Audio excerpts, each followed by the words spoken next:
बांग्लादेश में चुनाव को लेकर बड़ा अपडेट सामने आया है। नोबेल पुरस्कार विजेता और अंतरिम सरकार के मुखिया मोहम्मद यूनुस ने चुनाव को लेकर जानकारी दी है। उन्होंने कहा कि आम चुनाव अगले साल के आखिर में या 2026 की शुरुआत में होंगे। रिपोर्ट्स के मुताबिक अंतरिम सरकार के मुखिया मोहम्मद यूनुस पर तारीख तय करने के लिए काफी प्रेशर था। मोहम्मद यूनुस ने कहा कि चुनाव की तारीखें 2025 के अंत तक या 2026 की पहली छमाही तक तय की जा सकती है। उन्होंने कहा, मैंने हमेशा इस बात पर जोर दिया है कि चुनाव की व्यवस्था से पहले सुधार किया जाना चाहिए। यूनुस ने कई सुधारों की निगरानी के लिए आयोग शुरू किया है। उनका कहना है कि चुनाव की तारीख तय करना राजनीतिक दलों की सहमति पर निर्भर करता है।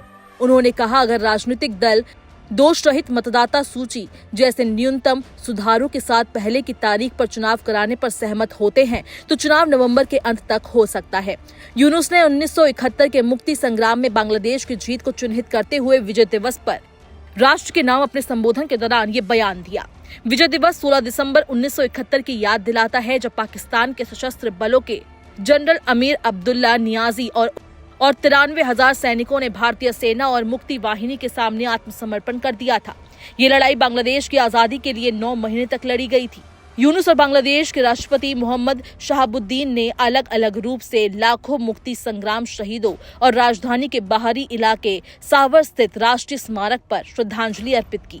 यूनुस ने टेलीविजन पर दिए गए भाषण में कहा, मैं उन लाखों शहीदों को याद करता हूं जिनमें कई बच्चे, किशोर, युवा और बुजुर्ग लोग शामिल हैं, जिनके बलिदान की वजह से हमारी आजादी संभव हो पाई।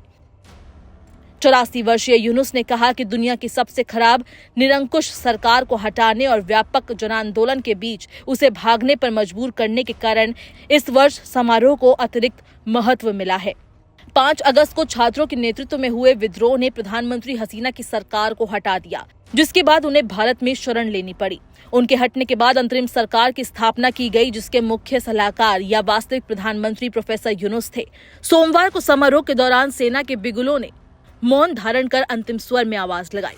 पूर्वी तिमोर के राष्ट्रपति जोस रामोस होर्ता यूनुस के साथ वहां शीर्ष विदेशी गणमान्य व्यक्ति के रूप में समारोह में शामिल होने आए थे।